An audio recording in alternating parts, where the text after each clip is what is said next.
Houston വോയിസിൻ്റെ ക്ഷണം സ്വീകരിച്ച് ഇന്ന് നമ്മോടൊപ്പം വന്നിരിക്കുന്ന സന്തോഷ് ജോർജ് അച്ഛനെ സ്വാഗതം ചെയ്യുന്നു. ഹ്രസ്വമായ അമേരിക്കൻ സന്ദർശനത്തിനിടയ്ക്ക് നമുക്ക് കുറച്ച് സമയം നമുക്ക് വേണ്ടി കൂടുതൽ വിവരങ്ങൾ ബെത്സേദയെ പറ്റി പറയുവാൻ അച്ഛൻ തന്ന അവസരത്തിനായി സ്തോത്രം ചെയ്യുന്നു. അച്ഛനോടുള്ള നന്ദി അറിയിക്കുന്നു. ഈ സമയത്ത് അച്ഛൻ നമ്മുടെ സുദീർഘമായ 2-3 എപ്പിസോഡ് കഴിഞ്ഞിരിക്കുന്നു. എന്നാൽ എനിക്ക് കുറച്ച് കാര്യങ്ങൾ അറിയാനുണ്ട്. അത് സാബുനാൻ പറഞ്ഞതിൻ്റെ പേരിലുള്ളതാണ്. ഈ ശനിയാഴ്ച ഒരു ഗ്രീറ്റ് ആൻഡ് മീറ്റ് നടക്കുന്നുണ്ടല്ലോ, അതിനെപ്പറ്റി അച്ഛൻ്റെ 2 വാക്ക്, അതിൻ്റെ ഉദ്ദേശിക്കുന്ന ആളുകൾ എല്ലാവരെയും സ്വാഗതം ചെയ്ത് 2 വാക്ക്. തീർച്ചയായിട്ടും 13-ാം തീയതി ശനിയാഴ്ച 4 മണി മുതൽ 6 മണി വരെയുള്ള 2 മണിക്കൂർ സമയം നമ്മൾ ഒരു ഇന്ത്യൻ റെസ്റ്റോറൻറ്റ്, ദേശി ഇന്ത്യൻ റെസ്റ്റോറൻറ്റിൽ വെച്ച് നമ്മൾ 4 മണിക്ക് കൂടാൻ തക്കോണം ആഗ്രഹിക്കുക. ആക്ച്വലി എല്ലാ പ്രാവശ്യവും ഞാൻ 2 വർഷം 3 വർഷം കൂടുമ്പോൾ അമേരിക്കയിൽ വരാറുണ്ട്. എല്ലാ പ്രാവശ്യവും ഇങ്ങനെ പ്രിയപ്പെട്ട സാബുച്ചാൻ തന്നെ ലീഡ് ചെയ്ത് പ്രിയപ്പെട്ട ബാബുച്ചാൻ ഇവരെല്ലാം കൂടി ചേർന്ന് ഒരു സംഗമം സംഘടിപ്പിക്കാറുണ്ട്. പ്രത്യേകിച്ച് മല്ലപ്പള്ളിക്കാരായ ആളുകൾ, അവരുടെ ദേശത്തുള്ള ഒരു സുഹൃത്തുക്കളും ഡിനോമിനേഷൻ വ്യത്യാസമില്ലാതെ എല്ലാവരും കൂടി വന്ന് ഒരുമിച്ച് 2 മണിക്കൂർ ഇരിക്കുക എന്നുള്ളത്, പ്രത്യേകിച്ച് ദൈവനാമത്തിൽ പാട്ടുകൾ പാടി പ്രാർത്ഥിച്ച് ആരാധന നടത്തി അവരുടെ സ്നേഹപരിചരണങ്ങൾ വാങ്ങി മടങ്ങുന്ന ഒരു പതിവാണ് എല്ലാ പ്രാവശ്യവും ഉള്ളത്. ഈ പ്രാവശ്യവും ദൈവകൃപയാൽ അങ്ങനെ ഒരു പ്രോഗ്രാം സ്ഥാപിച്ചാൻ സംഘടിപ്പിച്ചിരിക്കുകയാണ്. അത് ശനിയാഴ്ചയാണ്. ഞാൻ അതിലേക്ക് നിങ്ങളെല്ലാവരെയും ക്ഷണിക്കുകയും ചെയ്യുകയാണ് പ്രത്യേകമായിട്ട്. അച്ഛൻ ചുരുങ്ങിയ വാക്കുകളിൽ അച്ഛൻ പറഞ്ഞാൽ മതി. ഈ അച്ഛൻ്റെ പ്രസ്ഥാനം തുടങ്ങിയിട്ട് എത്ര വർഷമായി? നിലവിൽ 2 ഘട്ടമായിട്ട് തിരിക്കേണ്ടി വരും. 2008 ശരിക്കും ബെത്സേദ തുടങ്ങുന്നത്. എന്നാൽ 2012 മുതലാണ് അതൊരു രജിസ്റ്റേർഡ് ചെയ്തൊരു പ്രോജക്റ്റാക്കി മാറ്റുകയും അപ്രൂവൽ തലത്തിലേക്ക്, നിയമപരമായ അപ്രൂവൽ തലത്തിലേക്ക് ബെത്സേദ വളർന്നു തുടങ്ങിയത് 2012 ശേഷമാണ്. തിരുവനന്തപുരത്ത് 2008 തുടങ്ങിയെങ്കിലും അതൊരു ഇൻഫ്രാസ്ട്രക്ചറൽ തലത്തിലേക്കൊന്നും ആയിട്ടില്ലായിരുന്നു. കമ്മിറ്റഡായിട്ടുള്ള കാര്യങ്ങൾ ഏറ്റെടുത്ത് ചെയ്യുക, ഹൗസ് വിസിറ്റിങ്, അല്ലെങ്കിൽ പാവപ്പെട്ടവരുടെ വീട് സന്ദർശിച്ച് സാധനങ്ങൾ എത്തിക്കുക, രോഗികളെ പോയി കാണുക, അവർക്ക് ഫണ്ട് എത്തിക്കുക, അല്ലെങ്കിൽ അവർക്ക് കിടക്ക എത്തിക്കുക, ഭക്ഷണം എത്തിക്കുക, ഗ്രോസറി എത്തിക്കുക, ഇങ്ങനെയുള്ള കാര്യങ്ങളൊക്കെ ചെയ്തു പോവുകയാണ്. പക്ഷേ ഒരു ബിൽഡിംഗ് തലത്തിലേക്കും ഒരു സ്ട്രക്ചറൽ തലത്തിലേക്കൊക്കെ ബെത്സേദ എത്തിയത് 2012 ശേഷമാണ് നിലവിലെത്തിയത്. താങ്ക് യു അച്ഛൻ.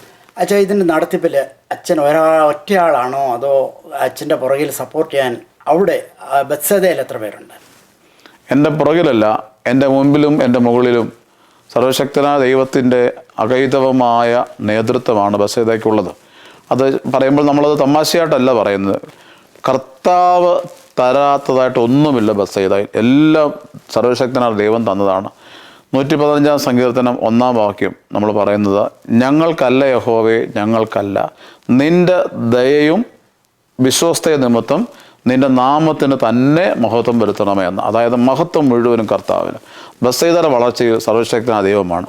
അത് ആത്മീയമായ കാര്യമാണ്. ഭൗതികമായി ചിന്തിക്കുമ്പോൾ കർത്താവ് ഒരുക്കിയ ഒരുപറ്റം ആളുകളുടെ കരുതലാണ് ബെത്സേദയുടെ ഇന്ന് വരെയുള്ള വളർച്ച. പ്രത്യേകിച്ച് ഈ പറഞ്ഞ സാബുനാനെ പോലുള്ള വ്യക്തികൾ, അദ്ദേഹം ചുറ്റുമുള്ള ആളുകളെ പോലുള്ളവർ, ഗൾഫ് നാടിലുള്ള പ്രിയപ്പെട്ടവർ, അമേരിക്കൻ നാടുകളിലുള്ള പ്രിയപ്പെട്ടവർ, ഇവരുടെ എല്ലാം വലിയ കരുതലും സ്നേഹവും, പിന്നെ സഭയ്ക്കകത്തു നിന്നുള്ള ഒരു കരുതലും സ്നേഹവും, സഭയുടെ സുഹൃത്തുക്കളായിട്ടുള്ള ആളുകളുടെ കരുതലും, ഇതൊക്കെ കൊണ്ട് തന്നെയാണ് ഇന്ന് വരെയും ഈ സ്ഥാപനം അതിൻ്റെ വളർച്ചയിൽ മുമ്പോട്ട് പോയിക്കൊണ്ടിരിക്കുന്നത്. താങ്ക് യു അച്ഛാ. അച്ഛാ, ഈ അവിടുത്തെ അന്തേവാസികളെ പറ്റി പറയുമ്പോൾ അന്തേവാസികൾ ഏറ്റവും പ്രായം കൂടിയ ആളും പ്രായം കുറഞ്ഞ ആളും അതിനെ പറ്റി ഒന്ന് പറഞ്ഞാൽ, അതുപോലെ തന്നെ അതിലേറ്റവും അച്ഛന് കഷ്ടപ്പാടായിട്ട് തോന്നുന്ന ഒരു ജീവിതം ആരുടേതാണ്? ഒപ്പം അച്ഛൻ എന്തെങ്കിലും പ്രത്യേകിച്ച് അന്തേവാസികളെ പറ്റി പറയാനുണ്ടെങ്കിൽ 2 വാക്ക്. ബെത്സേദയിലെ ഏറ്റവും പ്രായം കൂടിയ ആൾ 98 വയസ്സുള്ള രാജപ്പൻ ചേട്ടനാണ്. കോഴഞ്ചേരിക്കടുത്ത് ഉള്ള കുറിയന്നൂരിനടുത്തുള്ള ഒരു പാവം വൃദ്ധനാണ്. ആക്ച്വലി അദ്ദേഹം ഒരു എഞ്ചിനീയറായിരുന്നു, ഗവൺമെൻറ് എഞ്ചിനീയറായിരുന്നു. അദ്ദേഹത്തിൻ്റെ ലൈഫിൽ കുറച്ച് പ്രോബ്ലങ്ങൾ ഉണ്ടായി, എല്ലാവരും നഷ്ടപ്പെട്ടു. അദ്ദേഹം ഒരു 6.5 വർഷമായിട്ട് ബെത്സേദയിലുണ്ട്. നിലവിൽ അദ്ദേഹമാണ് ഇപ്പോൾ നിലവിലുള്ളതിലുള്ള ഏജിൽ സീനിയർ മോസ്റ്റ്. അതിനൊക്കെ മുമ്പുള്ള ആൾക്കാർ അവിടെ ഉണ്ട്, പക്ഷേ ഏജിൽ ഏറ്റവും സീനിയർ മോസ്റ്റ് 98 വയസ്സാണ് എന്നാണ് എൻ്റെ ഒരു ഊഹമല്ല, രജിസ്റ്റേർഡിൽ അങ്ങനെയാണ്. 98 വയസ്സുണ്ട് അദ്ദേഹത്തിന്. ഇപ്പോൾ അദ്ദേഹം വളരെ ടയർഡാണ്, എന്നാലും വളരെ ഭംഗിയായിട്ട് അദ്ദേഹത്തെ സംരക്ഷിക്കുന്നുണ്ട്, സന്തോഷമായിട്ട് അദ്ദേഹം പോകുന്നുണ്ട്. ഏറ്റവും പ്രായം കുറഞ്ഞ ആൾ 36 വയസ്സുള്ള ബോബിയാണ് നിലവിലുള്ള. ബോബി ഒരു MRും അതുപോലെ തന്നെ ഒരു ഡൗൺ സിൻഡ്രോം കാറ്റഗറിയിൽപ്പെട്ട കുട്ടി, 2ഉം കൂടെയാണ്. അവന് അടുത്ത് തന്നെ ഉള്ള ഒരു 15 കിലോമീറ്റർ വ്യത്യാസത്തിലൊരു ഫാമിലിയിലുള്ള ഒരാളാണ്. ഇപ്പോൾ ഏറ്റവും പ്രായം കുറഞ്ഞുള്ള ബോബിയാണ്, 36 ആണ് അവൻ്റെ ഏജ്. രണ്ടുപേരും പ്രിയപ്പെട്ടവരാണ്. എല്ലാവരുടെയും കൂട്ടത്തിൽ മുതിർന്നവരും ജൂനിയേഴ്സ് എന്നുള്ള ലെവലല്ല, എല്ലാവരും ഒരേ മനസ്സോടെ എല്ലാവരെയും ശുശ്രൂഷിക്കുന്ന സ്ഥാപനം. പിന്നെ ഒരു കാറ്റഗറി തിരിച്ചൊന്നും ആൾക്കാരെ അവിടെ കാണാൻ ശ്രമിക്കാറില്ല. MR ഒരു സെക്ഷനാണെങ്കിൽ, ഓട്ടിസം ഒരു സെക്ഷനാണെങ്കിൽ, മെൻ്റലി പ്രത്യേകിച്ച് ഇൽനെസ്, അതായത് സൈക്കാട്രിക് പ്രോബ്ലം ഉള്ള ആളുകളൊക്കെ ഒരു സെക്ഷനായിരിക്കും. അങ്ങനെ നോക്കുമ്പോൾ അതിനകത്തും പ്രായം കുറഞ്ഞ ഒരു രതീഷ് എന്ന് പറഞ്ഞൊരു പയ്യനുണ്ട്. അവന് 40 ബിലോയാണ്. സങ്കടം തോന്നും അവൻ്റെ ജീവിതമൊക്കെ അറിയുമ്പോൾ.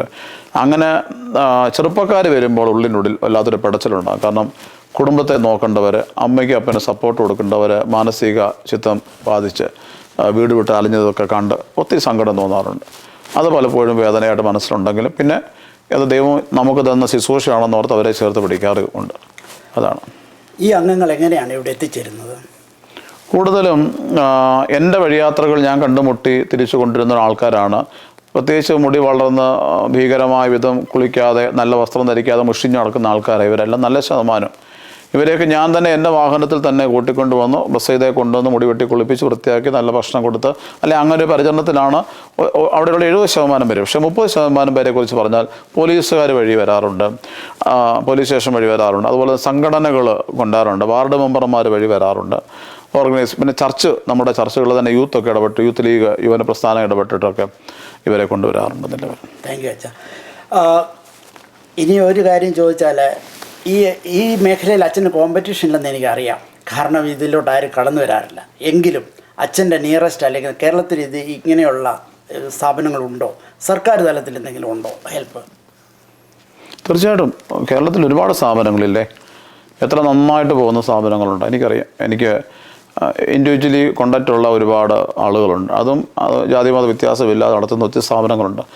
എല്ലാവരും അവരുടേതായ കർമ്മമണ്ഡലങ്ങൾ സജീവമാണ്. ഇപ്പം ഞാൻ പറയാം, നമ്മുടെ സ്ഥാപനമൊക്കെ രജിസ്റ്റേർഡ് സ്ഥാപനമായതുകൊണ്ട് OCBക്ക് അകത്ത്, ഓർഫനേജ് കൺട്രോൾ ബോർഡിൻ്റെ അകത്തുള്ള സ്ഥാപനമായതുകൊണ്ട് പത്തനംതിട്ട ജില്ലയിൽ തന്നെയാണ് 130ഓളം സ്ഥാപനങ്ങൾ പല കാറ്റഗറി, ഒന്നല്ല പലയിടത്തായിട്ടുണ്ട്. ഇതെല്ലാം ഒരു കൊടക്കീഴിലാണ്, ഒരു അതോറിറ്റിയുടെ കീഴിലാണ് പോകുന്നത്. ഇത് നമ്മൾ പ്രീസ്റ്റ്ഹുഡിനകത്തുള്ളവരാണെങ്കിലും ഗവൺമെൻറ്റിൻ്റെ ലോ ഇതിൻ്റെ അകത്തുള്ളതുകൊണ്ട് അവരുടെ നിയമം അനുസരിച്ചിട്ട് പോകുന്നത്. അപ്പോൾ സ്ഥാപനങ്ങൾ ഇഷ്ടം പോലെ ഉണ്ട്. ഇതൊരു കോമ്പറ്റീഷൻ പറഞ്ഞാൽ കോമ്പറ്റീഷൻ വേദിയൊന്നുമല്ല. ജീവകാരുണ്യം അത് നല്ല മനുഷ്യരുടെ ശുശ്രൂഷ തന്നെയാണ് ഞാൻ വിശ്വസിക്കുന്നു. അത് കഠിന ഹൃദയരാണെങ്കിൽ അത് ബിസിനസ് വേറെ ആയിരിക്കും, അത് ലക്ഷ്യം വേറെ ആയിരിക്കും. നല്ല മനുഷ്യർ അവരുടെ മേലുള്ള ബോധ്യവും കരുണാർദ്രമായ മനസ്സും കൊണ്ടൊക്കെയാണ് പലപ്പോഴും ഇതിൽ ഇറങ്ങുന്നത്. പക്ഷേ മുറിവുകൾ ഒരുപാട് ഉണ്ടാകാറുണ്ട്. അത് തീർച്ചയായിട്ടും പറയുകയാണ്. പരിഹസിക്കുന്നവരുണ്ട്, നിന്ദിക്കുന്നവരുണ്ട്, സാമ്പത്തിക സഹായം മറച്ചു വെക്കുന്നവരുണ്ട്, പണം കൊടുക്കാത്തവരുണ്ട്, അല്ലെങ്കിൽ കളിയാക്കി ഇറക്കിടും. എനിക്കൊക്കെ അങ്ങനെ ഒത്തിരി അനുഭവം. പല വീട്ടിലൊക്കെ ചെന്നിരുന്നിട്ട് ഞാൻ ഇറങ്ങി പോന്നിട്ടുണ്ട്. അപ്പോൾ ഞാൻ എൻ്റെ വാക്കുകൊണ്ട് പോലും ഒന്നും പറയാറില്ല, ഇറങ്ങി പോന്നിട്ടുണ്ട്. പക്ഷേ ഞാൻ ഒന്ന് സങ്കടപ്പെട്ട് ഇറങ്ങി വരുമ്പോൾ എന്നെ കാത്ത് എൻ്റെ ബസ്സേതയിൽ ആരെങ്കിലും അവരുടെ കാത്തിരിപ്പുണ്ടായിരിക്കും. അതെനിക്ക് മിറക്കിൾ പോലെ പറയാനുണ്ട്. ഞാൻ പല വീട്ടിൽ നിന്ന് നാണം കെട്ട് ഇറങ്ങി വരുമ്പോൾ ഫോൺ വരും, അച്ഛാ പെട്ടെന്ന് ഗസ്റ്റ് വന്നിട്ടുണ്ടെന്ന് പറയും. അങ്ങനെ ലൈവായിട്ട് ദൈവം കൂടെ നിന്ന് ചലിപ്പിച്ചിട്ടുണ്ട് ബസ്സേതായി. ദുഃഖങ്ങളൊക്കെ ഉണ്ടായിട്ടുണ്ട്. ദുഃഖങ്ങളില്ലാതൊരു ഗ്രോത്ത് ഇല്ലല്ലോ. നമ്മൾ പറയാറില്ലേ, നോർമലി നമുക്ക് വിജയിക്കാനായി ഒരു ശത്രു മതി, പക്ഷെ നന്നായിട്ട് വളരണമെങ്കിൽ ഭയങ്കരമായിട്ട് ശത്രു, അതായത് കഠിന ശത്രു തന്നെ വേണം. പക്ഷെ ബസ്സേതാരുടെ വളർച്ചയ്ക്ക് പിന്നിലെ കഠിന ശത്രു ഒന്നും പറയുന്നില്ല, പക്ഷേ ഉപദ്രവങ്ങൾ ഒരുപാട് ഉണ്ടായിട്ടുണ്ട്.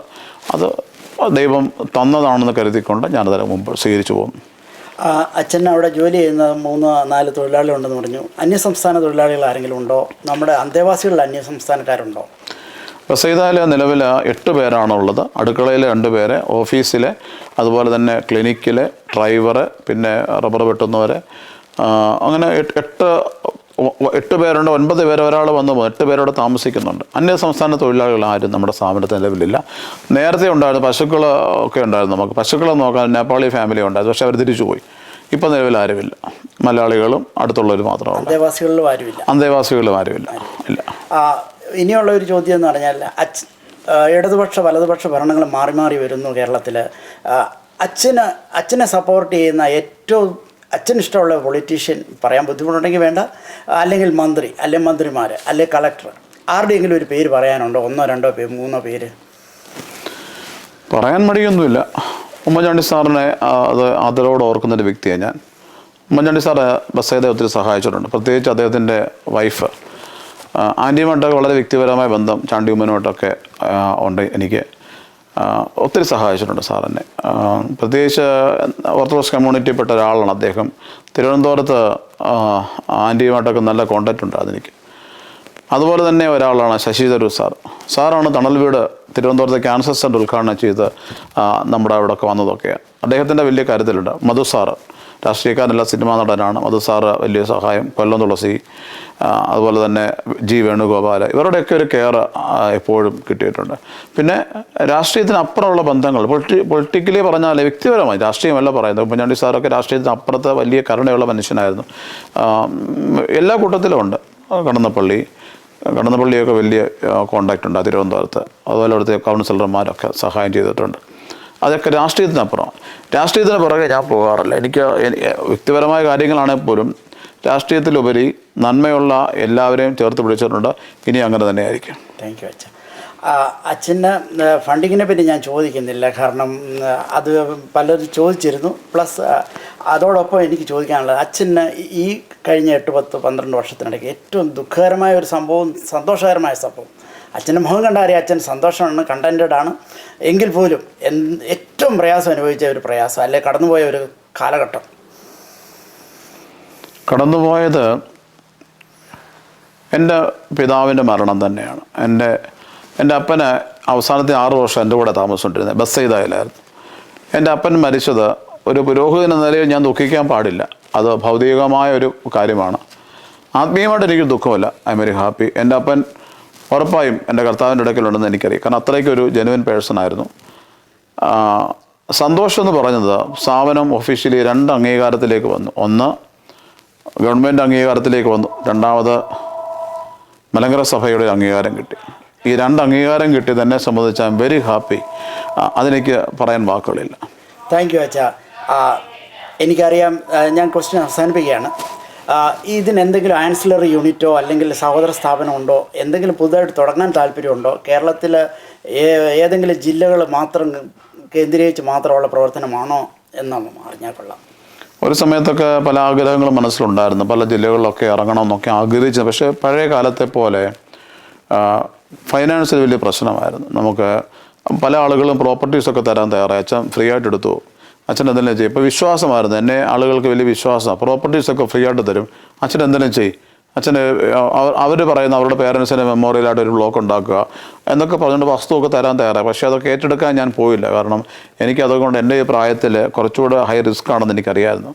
എനിക്കൊരു രോഗമൊന്നുമില്ലെങ്കിലും അസുഖക്കാരനൊന്നും അല്ലെങ്കിൽ പോലും എനിക്ക് ഓടാൻ തക്കോണം ഫൈനാൻസ് വലിയ പ്രശ്നമായിരുന്നു. പിന്നെ ഇപ്പോൾ നിലവിൽ ബസൈദയ്ക്കകത്ത് ബസൈദ മരിയൻ ഹോം എന്ന് പറഞ്ഞൊരു പ്രോജക്റ്റ് മൂവ് ചെയ്യുവാണ്. ഇപ്പം നമ്മുടെ കൂടെ ആണുങ്ങളായിട്ടുള്ള ആളുകൾ സൈക്കാട്രിക് പ്രോബ്ലം ഉള്ളവരും മറ്റു കേസ് ഉള്ളവരാണ്. എന്നാൽ അമ്മമാരെ കൂടി എടുക്കാൻ ഇപ്പോൾ തീരുമാനിച്ച അതിൻ്റെ അടിസ്ഥാനത്തിൽ ബസൈദ മരിയൻ ഹോം എന്ന് പറഞ്ഞൊരു പ്രോജക്റ്റ് തന്നെ ഇപ്പോൾ സ്റ്റാർട്ടാക്കിയിട്ടുണ്ട് നിലവിൽ. താങ്ക് യു സോ മച്ച് അച്ഛാ. ഈ സന്ധ്യാസമയത്തും ഈ ദുഷ്കരമായ കാലാവസ്ഥ സമയത്തും ഞങ്ങളോട് സഹകരിച്ചതിന് ഒത്തിരി നന്ദി. അച്ഛൻ്റെ എല്ലാ പ്രവർത്തനങ്ങൾക്കും ഭാവങ്ങൾക്കും പ്രാർത്ഥനയോടെ ഞങ്ങൾ ആശംസിക്കുന്നു. Thank you very much. ഞാനും നന്ദി പറയുന്നു. പ്രത്യേകിച്ച് ഇങ്ങനെ ഒരു ചാനലിൽ നിങ്ങളോടൊപ്പം ഇരിക്കാൻ സാധിച്ചതിൽ ഞാനും നന്ദി പറയുന്നു. ദൈവത്തെ മഹത്വപ്പെടുത്തുന്നു. ഹ്യൂഷൻ വോയിസിൻ്റെ പ്രവർത്തകർക്ക് നിങ്ങൾക്കെല്ലാവർക്കും സ്ഥാപനത്തിൻ്റെയും എൻ്റെയും പേരിലുള്ള നന്ദി സ്നേഹം അറിയിക്കുന്നു. ദൈവം എല്ലാവരും അനുഗ്രഹിക്കട്ടെ. പ്രാർത്ഥിക്കുന്നു. നന്ദി.